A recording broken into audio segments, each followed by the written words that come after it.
नेहमीचीच साबुदाणा बटाटा चकली, पण इथे मी 2-3 टिप्स अशा वापरल्या आहेत, की त्यामुळे साबुदाण्याची ही चकली तळल्यानंतर हलकी बनेल, एकदम खुसखुशीत, कुरकुरीत आणि चवीला पण छान बनेल.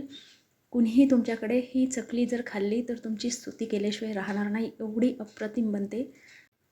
चला तर मग बनवायला घेऊया सर्वांना आवडणारी, चवदार बनणारी अशी ही साबुदाणा बटाटा चकली. चकली बनवण्यासाठी 1 किलो साबुदाणा एका गंजामध्ये टाकूया आपण. 2-3 पाण्याने स्वच्छ धुवायचा आणि ज्या भांड्याने आपण हा साबुदाणा मोजून घेणार आहोत तेवढंच पाणी त्याच्यामध्ये घालायचं आणि जवळपास 7 ते 8 तास हा साबुदाणा भिजू द्यायचा. साधारणपणे मी सकाळी 9 वाजता हा साबुदाणा भिजत घातला आणि रात्रीपर्यंत छान भिजू दिलं. थोडासा जास्त भिजला तरीही चालतो. आणि रात्री ज्या भांड्याने आपण साबुदाणा घेतला होता तेवढंच भांडाभर गरम पाणी करायचं. गरम म्हणजे छान कडकडीत गरम करायचं आणि ते ह्या साबुदाण्यावर ओतायचं. पाणी ओतल्यानंतर लगेच ह्या भांड्यावर झाकण ठेवायचं आणि रात्रभर हा साबुदाणा मुरू द्यायचा. या स्टेपमुळे आपली जी साबुदाणा बटाटा चकली आहे ती एकदम हलकी बनते. आता सकाळी काय करायचं, पुरणाच्या चाळणीवर हा साबुदाणा बारीक करून घ्यायचा. ज्याप्रमाणे आपण पुरणाची डाळ वाटून घेतो तसं. पुरणाची डाळ जशी बारीक करायला मेहनत लागते तेवढीच मेहनत लागते इथे. तर साबुदाणा बारीक करून झालेला आहे बघा, एकदम छान बनतो. जोपर्यंत साबुदाणा बारीक केला तोपर्यंत साईडला मी कुकरमध्ये बटाटेसुद्धा उकडून घेतले. सॉफ्ट होईपर्यंत बटाटे उकडून घ्यायचे. त्यानंतर एखादी किसणी घ्यायची आणि किसायचे. बटाटे किसताना मात्र गार झालेले हवे, नाहीतर हे बटाटे एकदम चिकट होऊन जातात. तसं व्हायला नको म्हणून बटाटे थंड झाल्यानंतरच किसणीवर किसून घ्यायचे आणि किसूनच घ्यायचे. हाताने बारीक नाही करायचे, कारण जेव्हा आपण हे साच्यात घालू तेव्हा अडकणार नाहीत व्यवस्थित बारीक केले तर. आता हे साबुदाणा आणि बटाटा दोनही एकत्रित केलेले आहे. याच्यामध्ये मी जवळपास 1.5 चमचा एवढी काळी मिरीची बारीक केलेली भरड घालणार आहे. म्हणजे कुटलेली, एकदम पावडर बनवायची नाही आहे आपल्याला, कारण जर आपण एकदम फाईन पावडर वापरली तर ह्या चकलीला काळसरपणा येईल. तर भरड करून घालायची ह्याच्यामध्ये आणि चवीनुसार मीठ घालायचं. हे बॅटर हाताने एकजीव करायचं. त्यानंतर साचा घ्यायचा चकलीचा आणि असं सारण भरायचं. तेलाचा अजिबात वापर करायचा नाही. शक्यतो स्पॅच्युला जर असेल तर स्पॅच्युलाने हे सारण भरायचं, म्हणजे टाकायला सोपं होतं, किंवा एखाद्या चमच्याच्या सहाय्याने टाकलं तरीही चालतं. एकदम सुंदर चवीची बनते. आणि आपण पुरणाच्या चाळणीवर साबुदाणा बारीक करून घेतला आणि किसणीवर बटाटे बारीक करून घेतल्यामुळे हे जे बॅटर आहे चकलीचं ते अजिबात अडकणार नाही ह्या साच्यामध्ये. जेव्हा आपण ह्याच्या चकल्या बनवू तेव्हा थोडीशीच मेहनत करावी लागते, पण चकल्या खूप सुंदर बनतात. आणि आता चकल्या बनवून घेऊ. आता इथे ही चकली बनवताना मी काळी मिरीची भरड आणि मीठ वापरलेलं आहे. तुम्हाला इतर मसाले वापरायचे असले तरीही वापरू शकता, पण तुम्ही ह्या 2 वस्तू टाकून ही चकली बनवा. खूप सुंदर चवीची बनते. विशेषतः मुलांनाही ही खूप आवडते खायला.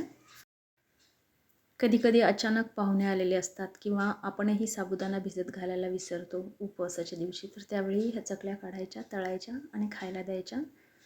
नक्कीच आवडतील सर्वांना. चकली बनवल्यानंतर शेवटचं जे टोक आहे ते असं व्यवस्थित लावून द्यायचं. इथे तुम्हाला दाखवण्यासाठी मी ह्या एका ताटात करून दाखवत आहे. बाकीच्या टेरेसवर जाऊन बनवणार आहे. चकल्या बनवताना थोडासा वेळ लागतो. अगदी कोणाची मदत घेतली तरी चालेल. मी दरवर्षी ह्याचप्रमाणे बनवते आणि सर्वांना ह्या चकल्या खूप आवडतात, खूप सुंदर बनतात. तुम्ही आधी ह्या थोड्या प्रमाणात बनवून बघा, तुम्हाला ह्या नक्कीच आवडतील, खूप सुंदर बनतात. आता मी इथे 1 किलो साबुदाण्यासाठी 1.5 किलो बटाट्याचा वापर केलेला आहे. तर बटाट्याचं प्रमाण कमी जास्त केलं तरीही चालतं, म्हणजे अगदी 1.25 किलो किंवा 1 किलोला 1 किलो तुमच्या आवडीवर तुम्ही कमी जास्त करू शकता. बघा, एकदम परफेक्ट चकल्या बनलेल्या आहेत. चकलीचं शेवटचं टोक व्यवस्थित लावून घ्यायचं, म्हणजे छान बनतील.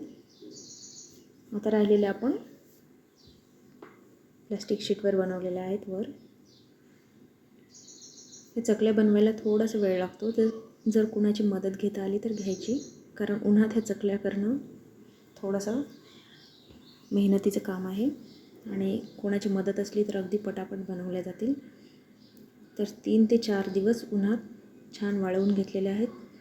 तुमच्याकडे ऊन येत नसेल तर फॅनमध्ये सुद्धा ह्या छान सुकल्या जातात. फक्त 1-2 दिवस जास्त लागतील एवढंच. इथे जरी वेड्यावाकड्या दिसत असतील थोड्याशा, तरी तळताना मात्र अगदी छान आकार येतो यांचा.